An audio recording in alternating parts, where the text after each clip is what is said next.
अस्सलामुअलैकुम। इमरान याकूब खान साहब के साथ व्यू पॉइंट से मैं हूँ ज़ैनब जतोई। नाज़रीन, प्रोग्राम के आगाज़ में बात करेंगे ईरान के शहीद सुप्रीम लीडर आयतुल्लाह ख़ामनाई की तदफ़ीन के हवाले से। आखिरी रसूमात इस वक्त तेहरान में जारी हैं। पाकिस्तानी वफ़द भी इन रसूमात में शरीक रहा और इसराइल की जानिब से धमकी भी दे दी गई है। इसराइल ने कहा है कि मुज्तबा ख़ामनाई उनके निशाने पर हैं और इसराइल कोई मिस एडवेंचर करने के हवाले से सोच रहा है। इस सारे मामले को हम प्रोग्राम में डिस्कस करेंगे कि क्या होगा, क्या हो सकता है आने वाले टाइम में। प्रोग्राम के दूसरे हिस्से में बात करेंगे पीटीआई ने आज़ाद कश्मीर के इलेक्शन से बाइकआउट का ऐलान किया है, जबकि दूसरी तरफ पीपल्स पार्टी और पीएमएलएन के कुछ अरकान असम्बली हैं जो कि आईपीपी में शमूलियत का ऐलान कर चुके हैं। क्या होगा 27 जुलाई के इलेक्शन में, कौन सी पार्टी लीड करेगी, इस मामले पर प्रोग्राम में हम बात करेंगे। प्रोग्राम के आखिरी हिस्से में बात करेंगे चीन की सोलर कंपनीज की पाकिस्तान के शमसी तवानाई के सेक्टर में बढ़ती हुई दिलचस्पी। और इस वक्त पाकिस्तान में सोलर पैनल, बैटरीज और लिथियम बैटरीज जो हैं वो काफ़ी हद तक सस्ती हो गई हैं। मज़ीद कीमतें कितनी डिक्रीज़ होंगी, इस सारे मामले को हम डिस्कस करेंगे। नाज़रीन, शहीद आयतुल्लाह ख़ामनाई की आखिरी रसूमात अदा करने के लिए आज तेहरान में आखिरी रसूमात का आगाज़ जो है वो हो गया है। तेहरान के बाद फिर इराक़, कुम और मशहद में भी ये रसूमात अदा की जाएंगी। पाकिस्तानी वफ़द भी तेहरान पहुँचा और इन रसूमात में पाकिस्तानी वफ़द भी मौजूद था। वज़ीर आज़म शहबाज शरीफ अब तुर्की चले गए हैं और फील्ड मार्शल आसिम मुनीर भी पाकिस्तान वापस आ गए हैं। लेकिन इस सारे सिनेरियो के दौरान हमने देखा कि इसराइल की जानिब से एक दफ़ा फिर ईरान को धमकी दी गई है कि वो हमला करेगा ईरान पर और इज्तिमात पर हमले के इम्कानात जो हैं वो बढ़ गए हैं। इस सारे मामले पर बात करते हैं। Air vice marshal retired Sajid Habib, दिफाई तज्जियाकार, हमारे साथ मौजूद है। साजिद हबीब साहब, बहुत शुक्रिया आपके वक्त का। किस तरह से देख रहे हैं, ज़ाहिर है 7 रोज़ा ये आखिरी रसूमात हैं और इज्तिमात होंगे, तो ऐसे में सिक्योरिटी का जो एक अलर्ट, सिक्योरिटी अलर्ट जारी हुआ है, इसराइल की जानिब से कहा जा रहा है कि मुज्तबा ख़ामनाई को निशाना बनाया जा सकता है, तो इस धमकी को किस तरह से देख रहे हैं आप? क्या लगता है आपको क्या होगा? अस्सलामुअलैकुम, बहुत शुक्रिया। बिल्कुल, इसराइल की जिस तरह की हरकतें रही हैं उसके लिए इंसानी ज़िंदगी की कोई वैल्यू नहीं है।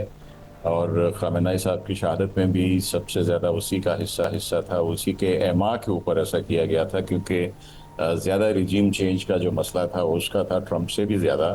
तो इसमें बिल्कुल किसी किस्म का चांस नहीं लिया जा सकता। आपको याद होगा कि जब अभी वहाँ पे स्विट्ज़रलैंड में गुफ्तगू हो रही थी, बातचीत हो रही थी, तो वहाँ पे हमारी बहुत अहम शख्सियत के बारे में भी इस तरह की जो थी हमारी इंटेलिजेंस ने खबरें पकड़ी और फिर बड़ी स्वीयर किस्म की धमकी दी गई इसराइल को रिटेलिएट करने की। अगरचे इन तकरीबात में बहुत से ममालिक के जो डिग्नेटरीज हैं, डेलीगेशन हैं, वफद आ रहे हैं और ये इतना आसान नहीं होगा इसराइल के लिए करना। लेकिन एक जिसको हम कहते हैं कि पिन पॉइंट टारगेट की, वो पहले भी इस तरह की हरकतें कर चुके हैं जहाँ पे उन्होंने किसी एक बिल्डिंग के अंदर एक इंसान को निशाना बनाया। तो इसके लिए पॉसिबिलिटी तो है, लेकिन ये बहुत भारी पड़ेगी। मैं समझता हूँ कि उसके जवाब में न सिर्फ ईरान बल्कि जो उसके एलाइज हैं, जिसमें ख़ास तौर पर चाइना और रशिया शामिल हैं, उनकी भी पूरी एक तरह से प्रोटेक्शन भी मेरे ख्याल में इसमें अवेलेबल होगी। और जो है उनका रिएक्शन भी बड़ा स्ट्रांग हो सकता है लेकिन अमेरिका का। साजिद साहब साजिद साहब यहाँ पे 2 चीज़ें बड़ी अहम है। एक तो ये, जिस तरह आपसे फरमाया पहले कि कुछ भी हो सकता है, लेकिन मेरा सवाल ये है कि जी वैसे तो इसराइली वज़ीर ने कहा है कि मुज्तबा ख़ामनाई हमारी हिट लिस्ट पे हैं। दूसरा ये कि उनकी हिट लिस्ट पे तो हैं, लेकिन क्या ऐसा मुमकिन है कि इसराइल बग़ैर अमेरिका की मर्ज़ी और मदद के इस तरह की कोई कार्रवाई कर सके? देखिए, अभी तक जिस तरह हमने देखा है कि पिछले वर्षों में और इस जंग के दौरान भी अमेरिका की मर्जी इतनी उसकी अपनी जो ज़ायनिस्ट लॉबी वहाँ पे बैठी हुई है, उसकी वजह से कोई इतनी ज़्यादा चली नहीं है। आप उसमें गज़ा की सीज़ फायर को देख लीजिए, आप उसमें लेबनान की सीज़ फायर को देख लीजिए, जो ट्रंप अनाउंस करता है और उसी के आधे घंटे के बाद वो बम पॉपिंग शुरू कर देता है।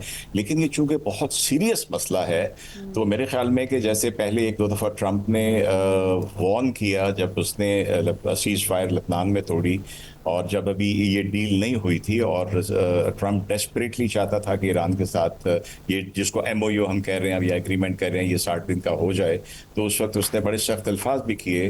तो मैं समझता हूँ कि अमेरिका की कोई इसमें नॉड होगी नहीं, जिसकी वजह से भी पॉसिबल है कि इसराइल इतना बड़ा कदम उठाने से परहेज करे, क्योंकि उसकी रेपरकशन बहुत सख्त होगी। उसके बाद फिर आई थिंक ईरान की तरफ से गुंजाइश नहीं एयर वाइस मार्शल साहब, ये फरमाइएगा कि हमारे फील्ड मार्शल साहब जो हैं वो भी आज तेहरान में मौजूद थे, और इस मौके पे ईरान ने तो बड़ा सख्त जवाब दिया है। उन्होंने कहा कि इस तरह की कोई भी अगर कोई शरारत की गई, कोई इस तरह की हरकत की गई, तो उसका जवाब सिर्फ मौत होगा। तो ये जो मामला है इस पे आप उनका भी बड़ा सख्त रिएक्शन आया, खातमुल अंबिया ब्रिगेड का भी। तो क्या आप नहीं समझते कि इसराइल भी सिर्फ एक पैनिक फैलाने के लिए या अपनी इम्पोर्टेंस जताने के लिए इस तरह की हरकतें भी करता है? जी बिल्कुल, जैसे मैंने कहा कि ना सिर्फ हमारे अपने फील्ड मार्शल या हमारे डेलीगेशन वहाँ पे मौजूद हैं, और भी मुल्कों के डेलीगेशन वहाँ पे मौजूद हैं, और उनके होते हुए इस तरह की धमकी देना कि मैं ये हमारे हिट लिस्ट के ऊपर है। लेकिन जैसे मैंने अभी कहा, और मैं एग्री करता हूँ आपसे, कि उसके बाद ईरान के पास कोई ऑप्शन किसी किस्म की नहीं बचेगी। उसके पास जितने भी रिसोर्सेज होंगे उसके, वो उससे रिटेलिएट करेगा। इसलिए मैं समझता हूँ कि ये मैं इससे भी आपकी बात से एग्री करता हूँ कि ज़्यादा ये एक टेरराइज करने के लिए उसने स्टेटमेंट दी है। इन दिनों में कम से कम वो ये करने की कोशिश नहीं करेगा। ये जो 7 दिन इनके। अच्छा सर, प्रेसिडेंट ट्रंप ने ये जो दावा किया है कि ईरान अमेरिका की तमाम शराइत मानने को तैयार हो गया, आपको ट्रंप का ये दावा कितना दुरुस्त लगता है, कितना सच्चा लगता है? ईरान ने अमेरिका को आपने हुर्मुज़ के वाले से भी कहा है कि मुदाखलत से बाज आ जाए। तो इस सारी सिचुएशन में आप क्या समझते हैं कि ये दावा किस हद तक ठीक है? ट्रंप को खुश होने दीजिए, 14 में से 13 पॉइंट जो है वो तो पहले से ही सारे ईरान के हक में है, अगर आप देखा जाए। जी सर। और वो बाकी जो एक आध पॉइंट है, देखें ना, न्यूक्लियराइजेशन की जो बात है वो उन्होंने मानी हुई है, उसको डाइल्यूट करने की बात, उसके ऊपर अभी तो 60 दिन में बात होनी है। हॉर्मुज़ के ऊपर ईरान की बात ना मानकर एक बड़ा वाला जो एक कार्गो शिप था जिसके ऊपर सैकड़ों कंटेनर लदे हुए थे, जब उसने ईरान की बात नहीं मानी तो वो जो है कम गहरे पानी में फंस गया। तो प्रैक्टिकली तो इसके ऊपर भी ईरान का ही कहा चल रहा है। तो मैं समझता हूँ कि अगर ईरान इसके ऊपर खामोशी इख्तियार करे, तो जो मैं पहले भी आपसे आपके प्रोग्राम में कह चुका हूं कि इस वक्त अमेरिका ना सही तो ट्रंप में और नेतन्याहू में एक जो रिफ्ट, एक दरार आई हुई है, उसमें बेहतर यही है कि ट्रंप को इस तरह का दावा करने दीजिए, ताकि आपने दो बड़े दुश्मनों में से एक जो सबसे बड़ा दुश्मन है, अगर वो उसकी छोटे से लड़ाई हो रही है तो आपको थोड़ा सा उसकी जो रेट्रिक्स हैं या जो उसकी बयानबाजी है उसको थोड़ा संभल के उसको एक्सेप्ट खामोश रहना चाहिए। आपको वाकई लगता है कि इसराइल या अमेरिका के दरमियान कोई गैप नज़र आ रहा है आपको? क्योंकि अगर ज़मीनी हक़ाइक़ का थोड़ा मुशाहिदा करें, सदर ट्रंप की जानिब से धमकियाँ भी दी जा रही हैं, फिर ये भी कहा जा रहा है कि ईरान हमारे सारे मामलात पर अग्री है, फिर साथ ही साथ ये भी कहा अमेरिका जो है मशरक़ वस्ता में अपनी फ़ौजी ताकत भी बढ़ा रहा है। तो फिर अगर ज़मीनी हक़ाइक़ का थोड़ा सा जायज़ा लिया जाए, इसराइल भी धमकियाँ दे रहा है, तो क्या लगता है आपको कि इनमें कोई गैप आपको नज़र आ रहा है, या आपको लग रहा है सिर्फ ऑप्टिक्स के लिए इस किस्म की स्टेटमेंट्स दी जा रही हैं? और मशरक़ वस्ता में जो अपनी फौजी ताकत अमेरिका बढ़ा रहा है, उससे क्या मुराद है? देखिए, मैं फिर से कहूंगा कि अमेरिका और इसराइल के बीच में दरार नहीं आई है, क्योंकि ज़ायनिस्ट लॉबी बड़ी स्ट्रांग है और ये लॉबी इतनी जल्दी जाती नहीं है। ना ही इतने पुराने रिलेशन जहां पे अमेरिका ने खुद इसराइल को ला के रखा और उसकी इतनी मदद की है कि आधे से ज़्यादा दाएं बाएं जो मुल्क हैं वो तो अपाहज हो चुके मिलिटरीली, वो तो कुछ भी नहीं कर सकते उसका इसराइल का। ये मैं बात करूँ दो शख्सियात की, जिसमें एक ट्रंप जो कि नरगसियत पसंद, खुद पसंद आदमी है, वो चाहता है कि जो मैं कहता हूँ वो सही है, उसके ऊपर अमल होना चाहिए। और दूसरी तरफ नेतन्याहू है जो समझता है कि इजराइल का प्राइम मिनिस्टर जो कहता है अमेरिका को वही करना पड़ता है। इन दो में दरार आई है, जिसमें आपने अगर याद हो, कोई 3 हफ्ते पहले एक्सियोस को जो इंटरव्यू था उसमें बड़ी सख्त जबान, बल्कि वल्गर जबान इस्तेमाल की थी नेतन्याहू के बारे में ट्रंप ने।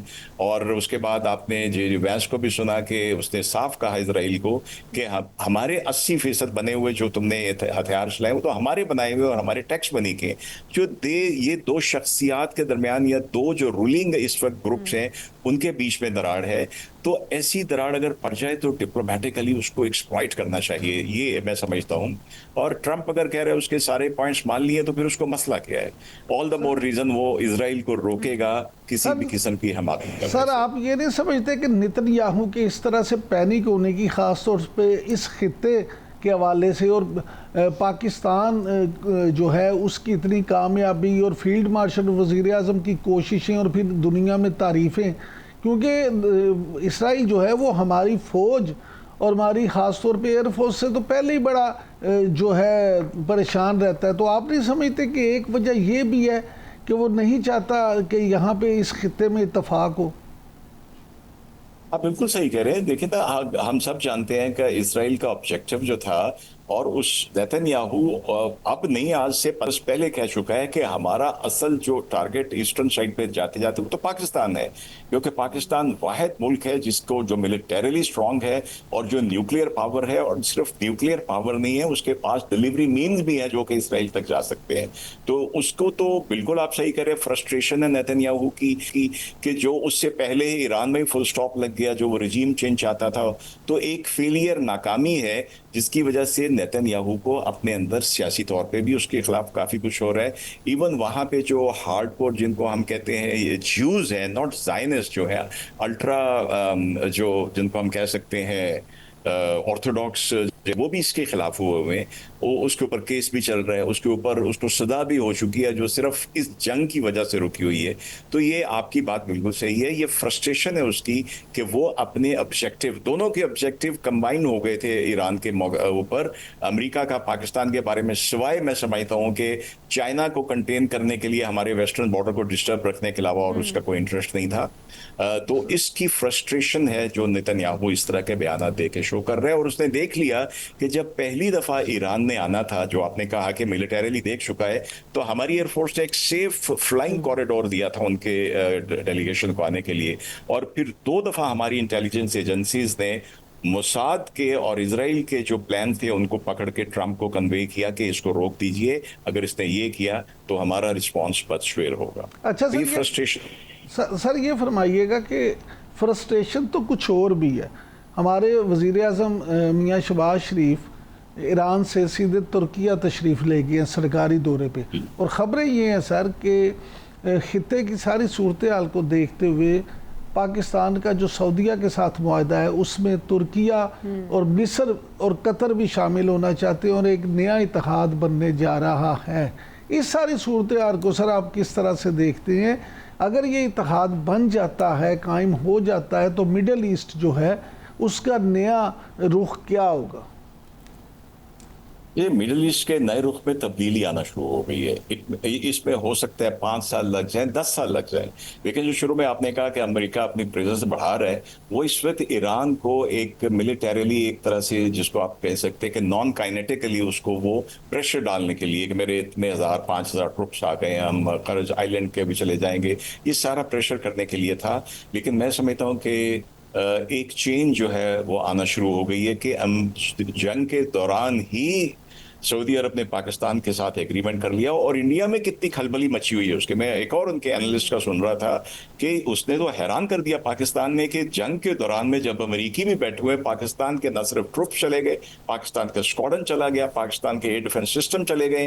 ये एक चेंज है जो खित्ते में आ रही है। और मैं समझता हूँ कि आप जैसे कहा कि तुर्की और मिस्र, कतर, ये आहिस्ता आहिस्ता मैं समझता हूँ सारे इसमें शामिल होंगे और ये तब्दीली का आगाज है। सर, द और इकोनॉमिस्ट तो रिपोर्ट कर रहा है, जिस तरह आपने भी जिक्र किया कि भारत में काफ़ी ज़्यादा परेशानी जो है वो इस किस्म के मामला बन रहे हैं। इसी तरह से इसराइल के अंदर भी काफ़ी ज़्यादा मामला जो हैं वो ऐसा लग रहा है कि इसराइल को भी काफ़ी परेशानी हो रही है इस इत्तेहाद से।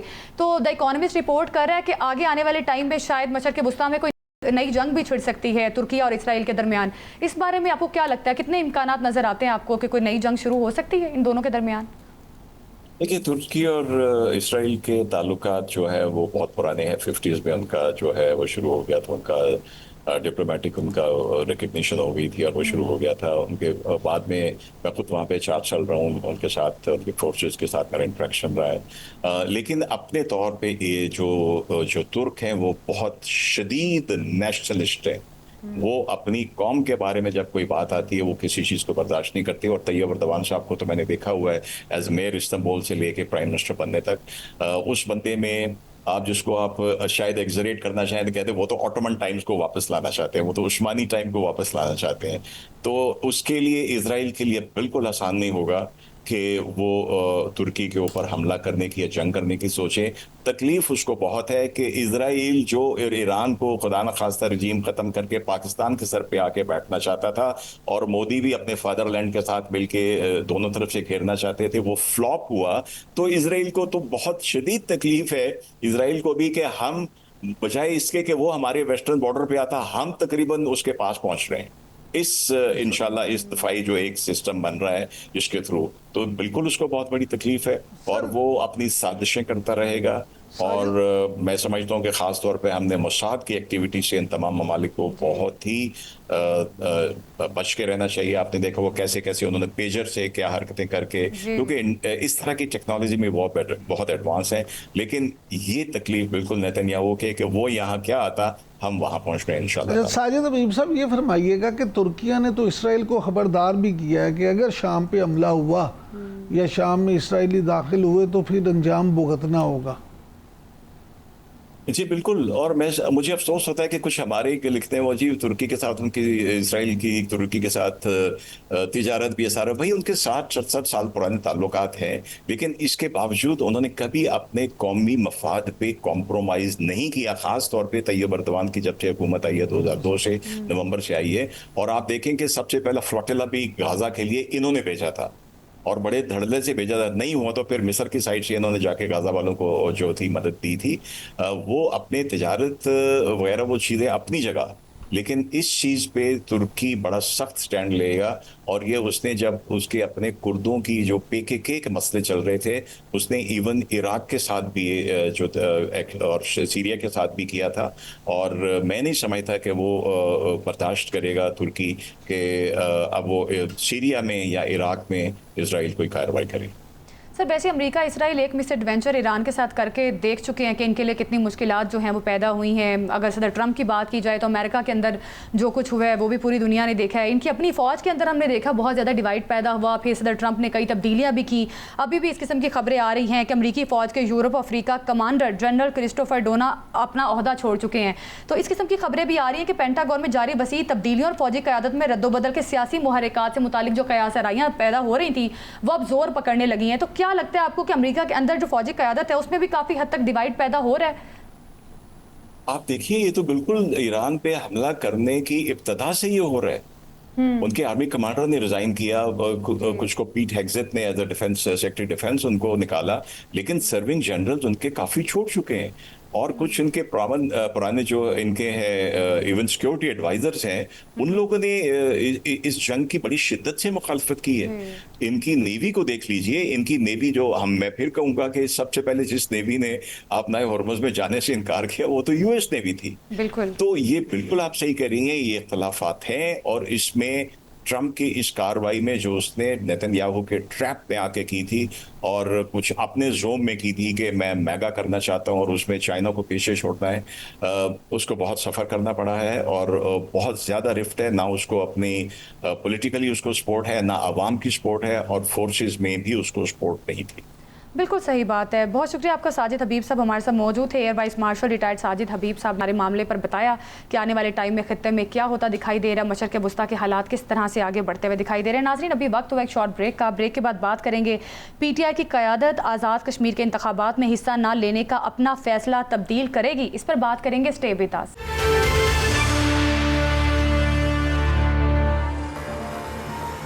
Welcome back. नाज़रीन 27 जुलाई को आज़ाद कश्मीर में इलेक्शन होने जा रहा है, जहां पाकिस्तान तहरीक इंसाफ की जानिब से बाइकआउट का ऐलान किया गया है। दूसरी तरफ कुछ अहम तब्दीलियां भी आ रही हैं और पीपल्स पार्टी और नून लीग के उम्मीदवारों ने असम्बली जो हैं वो IPP में शमूलियत का उन्होंने ऐलान किया है। और इस सारे मामले पर हम बात करेंगे इमरान साहब से। इमरान साहब, अब जिस तरह से अचानक कुछ तब्दीलियाँ रूनुमा हो रही हैं, इस्तेहकाम पाकिस्तान पार्टी में भी कुछ उम्मीदवार गए हैं पीपल्स पार्टी और नून लीग के, क्या लगता है आपको क्या वजूहात हो सकती हैं कि इस्तेहकाम पाकिस्तान पार्टी इतनी प्रोमिनेंट होती दिखाई दे रही है? देखिए सर, अब बात यह है कि पाकिस्तान या तरक्की पजीर ममालिक में ख़ास तौर पे सियासत करने के लिए ना 2-3 चीज़ें बड़ी अहम होती हैं।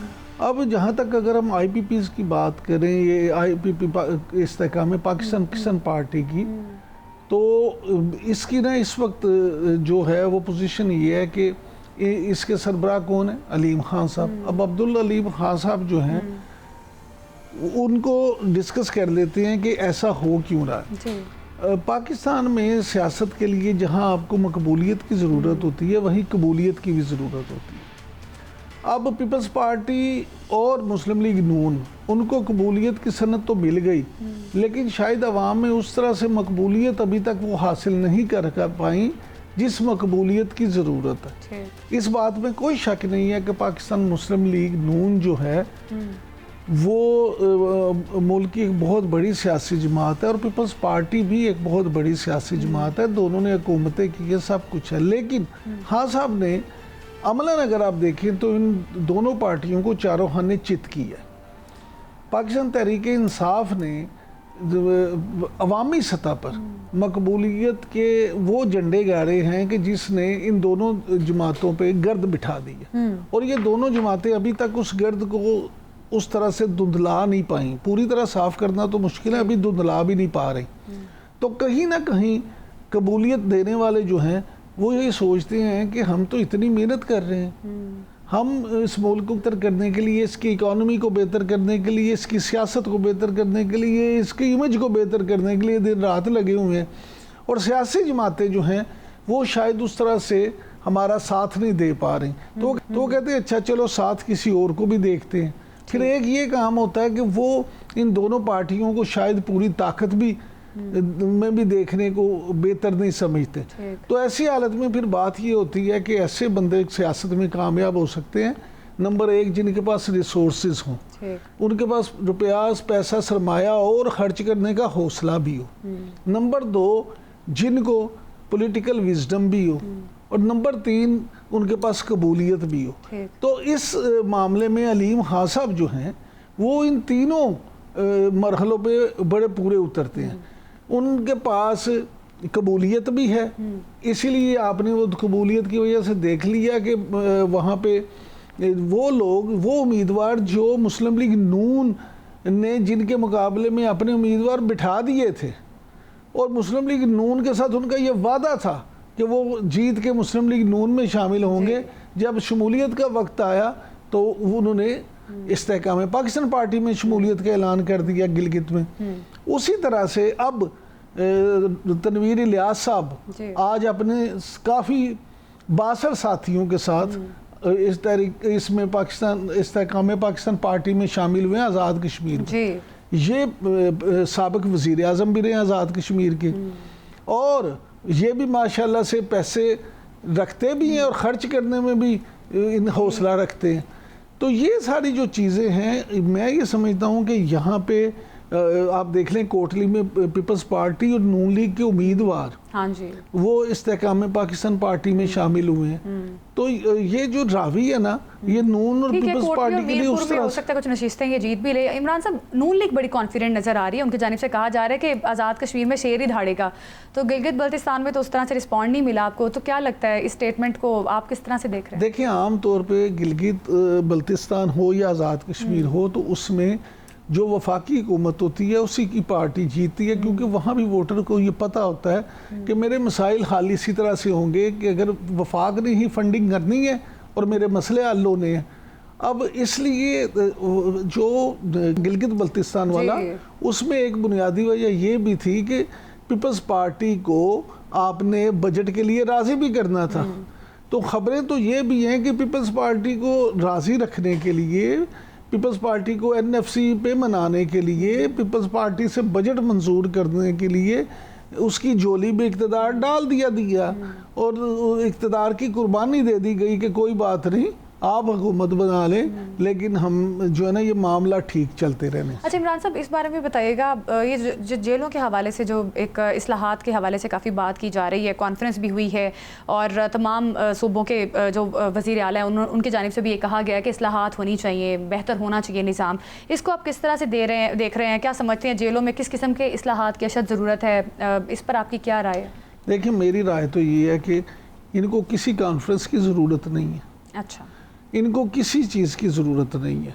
मियाँ नवाज शरीफ खुद जेल में कितना अरसा रहे हैं, और उन्हें, आपका क्या ख्याल है, उन्हें जेलों में कोई मुश्किलात नहीं थी? उन्हें भी थी। आसफ अली जरदारी साहब, उन्होंने आसान जेल काटी है, उन्होंने भी बड़े साल जेल काटी है और मुश्किल जेल काटी है। आपको याद होगा कि उन पे तो बकौल जरदारी साहब के, हालांकि कुछ लोगों के मुताबिक उसका पूरा सिनेरियो ज़रा डिफरेंट है, लेकिन उनकी ज़बान भी काटने की कोशिश की गई बहरहाल, लेकिन उनकी ज़बान जख्मी भी आते हैं कि उनको भी बड़ी सख्ती। मैं यही अब गुजारिश कर रहा हूँ कि देखिए, अब मैं तीसरा उदी की तरफ आ रहा हूँ कि इमरान खान साहब हैं, वो भी जेल काट रहे हैं, और उनके लिए भी जेल, जो खबरें आती हैं कि जेल इतनी आसान नहीं है। हुकूमत तो कहती है कि बड़ा अच्छा निज़ाम अंदर है जेल में बानी पीटीआई के लिए, जब कोई शिकवा गुना होता है पीटीआई से तो वो तो उसको रद्द कर देते हैं कि ऐसा कुछ है ही नहीं। मुझे अब ये बताएं कि अब आप सिर्फ खान साहब पे बात करना चाहते हैं या उस पूरे इमरान साहब में वो पूरी बात फिर समझ लेना। गुजारिश ये है कि ये जो तीनों लोग हैं, ये तीनों ही जेल में है ना, तो इन तीनों से तो बेहतर, इन तीनों से बेहतर तो कोई नहीं बता सकता कि जेल की मुश्किलें क्या हैं। हम यहाँ बैठे एसी एयर कंडीशन स्टूडियोज में बैठे जेल की इस्लाहात की बात करें, या सुप्रीम कोर्ट के एयर कंडीशन कमरे में बैठ के जेल की बात करें तो वो कुछ और है। ये तो खुद साल जेलें काटी हैं इन लोगों ने, तो अगर ये खुद इस्लाहात का इन्हें नहीं पता कि जेल कैसी होनी चाहिए और जेल में क्या होना चाहिए, तो ये कॉन्फ्रेंस क्या कर लेंगे। हाँ साहब देखें, राना सनाउल्लाह साहब उनके बेशक सियासी मुखालिफ हैं, लेकिन राना सनाउल्लाह ने भी कई दफ़ा प्रोग्राम्स में कहा है कि मुझे उम्मीद नहीं थी कि इमरान खान इस तरह से जेल काट लेगा जिस तरह से वो जेल काट रहा है। उसी तरह से मियाँ नवाज शरीफ साहब ने जो जेल काटी, सबसे बढ़ के ये कि इन सबसे ज़्यादा मुस्लिम लीग नून में सबसे ज़्यादा जेल काटी मियाँ हमजा शहबाज ने, और जिस तरह से काटी, जब शरीफ फैमिली का कोई बंदा नहीं था, यहाँ अकेले भी उन्होंने सारी मुसीबतें सहूलतें बर्दाश्त की। अब ये सारे लोग अगर जेलें काट चुके हैं, वज़ीर आज़म मियाँ शहबाज शरीफ, वज़ीर आला जो है मरियम नवाज साहिबा, बिल्कुल सियासतदान से लेकर आम शहरी तक जो सहूलियात हैं, जो जेलों का निज़ाम बेहतर होना चाहिए, मैं ये कहता हूँ कि अगर इन्होंने करना है तो ये खुद इन्हें सब कुछ पता है कि अल्लाह खुदारा ये कॉन्फ्रेंसेस छोड़ दें, अमलन वहाँ इस्लाहात कर दें जिससे कैदी को सहूलत मिल सके। हर कैदी को जो उसकी बेसिक सहूलियात है वो मिलनी चाहिए। नाज़रीन, अभी वक्त हुआ एक शॉर्ट ब्रेक का, ब्रेक के बाद बात करेंगे। अवाम के लिए बड़ी खुशखबरी आ गई है, सोलर पैनल, लिथियम बैटरियाँ और इन्वर्टर सस्ते हो गए हैं। इस पर बात करेंगे, हमारे साथ ही रहिए।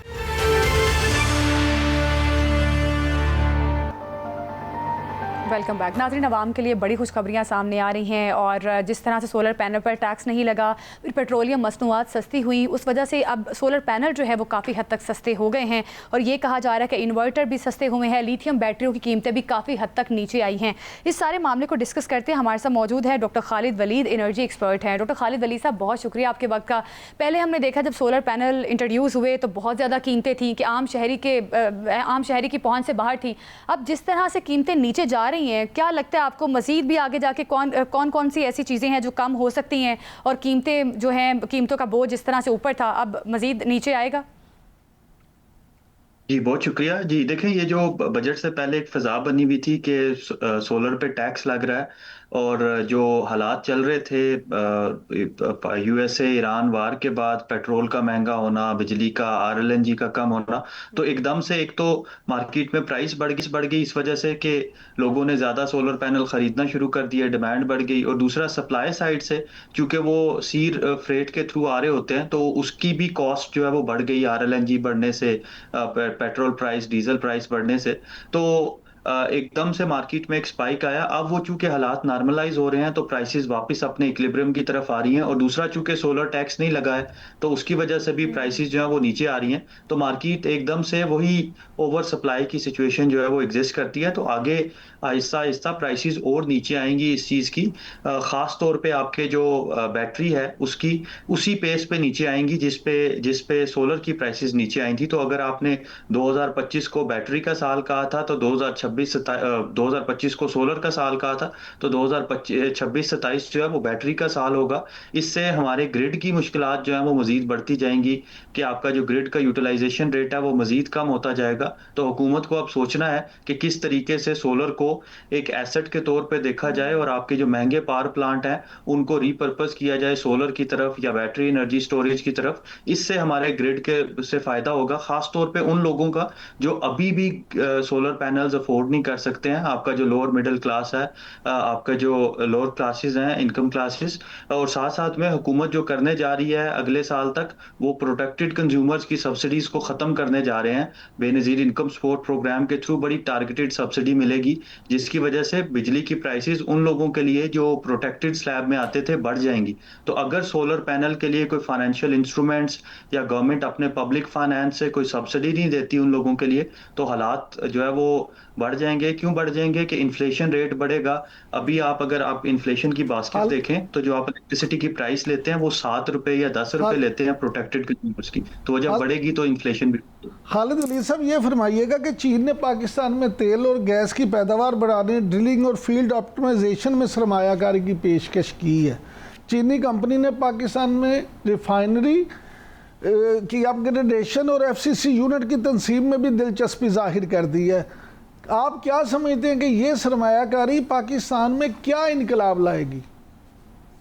देखिए, इसको समझने के लिए हमें थोड़ा सा जो चाइनीज इन्वेस्टमेंट सीपैक के फेज 1 में आई हैं उसको देखना होगा। वो गवर्नमेंट टू गवर्नमेंट इन्वेस्टमेंट थी, उस पे आपने सॉवरन गारंटी दी थी। और सॉवरन गारंटी का मतलब है कि कुछ भी हो जाए आप नुकसान उस साइड पे नहीं जाने देंगे, फाइनेंशियल की साइड पे। और हुआ एग्जैक्टली यही कि जो भी नुकसान हो रहा है, जो अंडर यूटिलाइजेशन है सीपैक फर्स्ट फेज के पावर प्लांट्स की, वो आप कंज्यूमर पे डालते जा रहे हैं कैपेसिटी चार्जेस की मद में। अगर ये B2B बिजनेस टू बिजनेस और रिस्क मैनेजमेंट के साथ की गई होती, प्राइवेट सेक्टर ने रिस्क खुद से मैनेज किया होता, तो शायद हालात ये ना होते। तो अभी जो सीपैक का फेज 2 आ रहा है उसमें चूंकि बिजनेस टू बिजनेस रिलेशनशिप ज्यादा हो रहे हैं, तो अगर तो ये एक purely business to business investment है तो शायद पाकिस्तान के लिए हालात डिफरेंट होंगे और पाकिस्तान को फायदा हो सकता है। लेकिन देखना ये है कि क्या ये टाइमली है कि पाकिस्तान अपने ऑयल एंड गैस रिसोर्सेज में इन्वेस्ट करे। अभी पाकिस्तान को जरूरत है बैटरी एनर्जी स्टोरेज की, रिन्यूएबल एनर्जी की,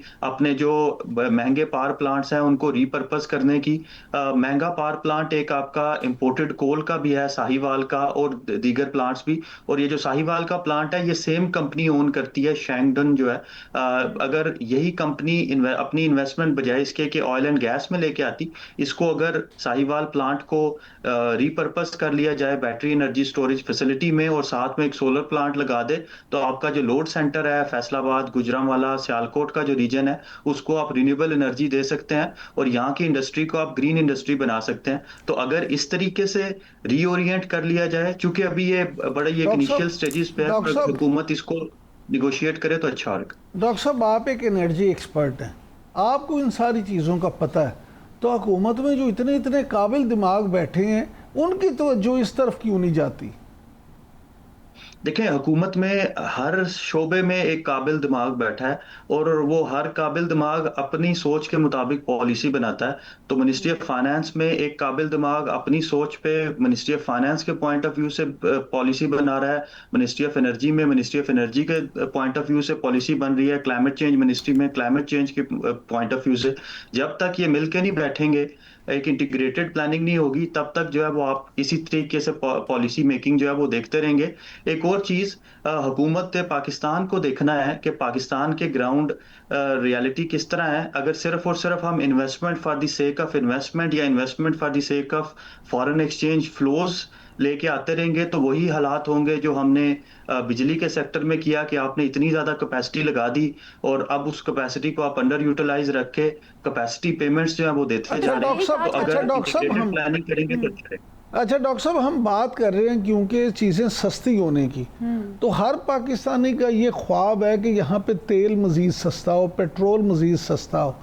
आप ये फरमाइएगा कि ईरानी तेल अगर पाकिस्तान आता है तो उससे कितना सस्ता होगा तेल? क्योंकि अब तो अगर चीन ने वाकई, आप देखेंगे जो रिफाइनरी अपग्रेडेशन में भी अपनी दिलचस्पी जाहिर कर दी है कि वो लगाने को यहाँ तैयार हैं पैसे, तो अगर ईरानी तेल यहाँ पे होना शुरू हो जाए रिफाइन भी, तो आप समझते हैं कि वाकई काबिल ज़िक्र फ़र्क पड़ेगा और पेट्रोल आम पाकिस्तानियों को, मुझे आपको सस्ता मिलेगा? देखिए, इसमें 3 बड़े फैक्टर्स हैं। एक तो सैंक्शंस जो ईरान पे लगी हैं, अगर वो सैंक्शंस खत्म हो जाती हैं, तो फिर ईरान का तेल सस्ता नहीं रहेगा।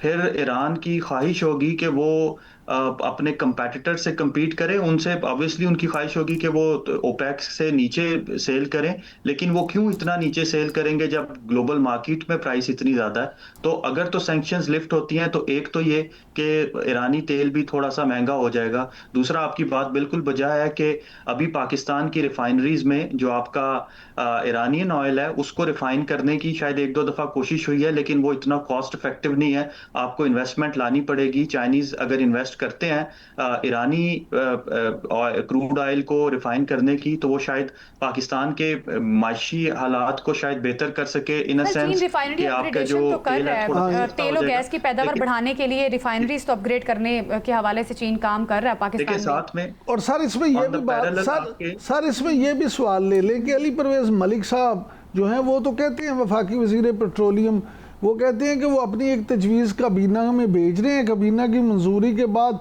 जो है वो हम इस काबिल हो जाएंगे कि ईरानी तेल जो है यहाँ पे रिफाइन हो सकेगा।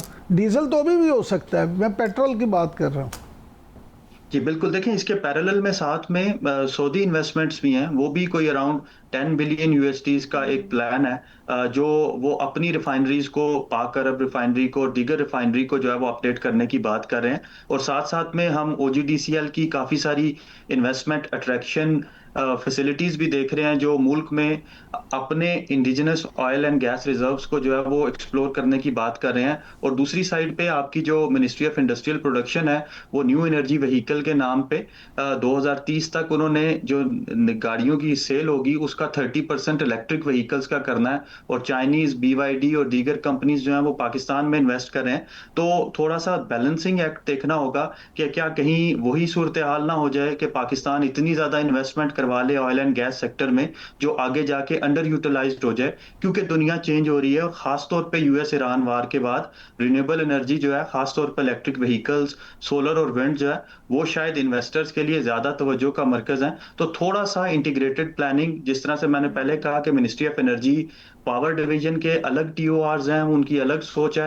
Ministry of energy petroleum division के अलग TORs हैं। जब तक ये मिलके नहीं बैठेंगे, एक इंटीग्रेटेड प्लानिंग नहीं होगी, तब तक पाकिस्तान में इसी तरह से short to medium run policy making होगी, जो कि लॉन्ग टर्म में शायद प्लानिंग जो है नुकसान वो देगी। हुकूमत की जानिब से होनी चाहिए। एक प्रॉपर प्लानिंग के थ्रू इनसे इन तमाम तर चीज़ों से फ़ायदा उठाया जा सकता है, तो उठाया जा सकता है अगर ये तमाम तर चीज़ें की जाएँ। बहुत शुक्रिया आपका डॉक्टर खालिद वलीद साहब हमारे साथ मौजूद थे, सारे मामले पर हमें बता रहे थे।